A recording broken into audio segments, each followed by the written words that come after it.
Hello, this is Ron Paul with your weekly update for October 3rd. Last week, the Federal Reserve began the second incarnation of Operation Twist, an attempt to drive down interest rates by purchasing long-term Treasury debt and selling short-term debt. This is just the latest instance of the central bank desperately flailing around, doing something merely for the sake of doing something. Fed officials still do not understand or admit that the Fed itself caused the financial crisis by driving interest rates too low and relentlessly expanding the money supply. Thus, this latest action will just exacerbate the problem. Markets, however, understand that the Fed has failed and has no clue what it is doing. This is why markets went into a tailspin after the Fed's new strategy was announced. Stock, bonds, and commodities dropped in price while the financial press wondered whether this worldwide sell-off meant that the entire system was collapsing.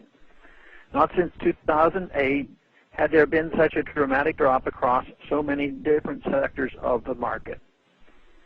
Because of continued rising inflation and the Federal Reserve's suppression of interest rates, investing in traditional safe havens such as savings accounts, mutual funds, and Treasury bonds has become unprofitable. Lots of money is moving through the system seeking a return on investments or at least some measure of safety, as increasingly desperate investors move their funds around in search of long-term profits and stability. Until the Fed stops its monetary intervention and allows interest rates to be set by the free market, investors will move their money in a volatile manner. They will invest in commodities and stocks while prices swings upward, but will flee to bonds and cash at the first sign of a turn. The uncertainty caused by the Fed does help some people, professional traders on Wall Street, for example.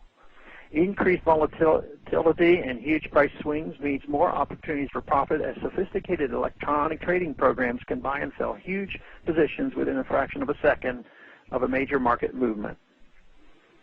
The small businessmen are misled by the artificially low interest rates into making unwise investments, and those whose jobs vanish when the Federal Reserve's latest bubble pops suffer. Without the knowledge or ability to move with the markets or diversify overseas, average Americans see their savings stagnate or depreciate along with their hopes and dreams for a better tomorrow. The only way to return to a sound economy is for the Federal Reserve to cease and desist its monetary manipulation and allow interest rates to be determined by markets, just as the price of goods, services, and labor should be determined by markets. Everything the Fed is doing by pumping money into the economy benefits only the insolvent, too big to fail banks. Low interest rates encourage consumers to take on more debt, meaning more profits for the banks issuing those loans.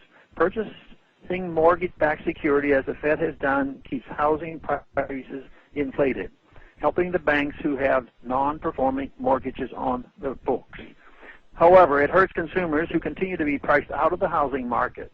In order to maintain a decent standard of living for the American people and to restore the vibrancy of the U.S. economy, it's time to end the Fed. Thanks for calling this update. A new update is placed on this number, 888-322-1414, every Monday.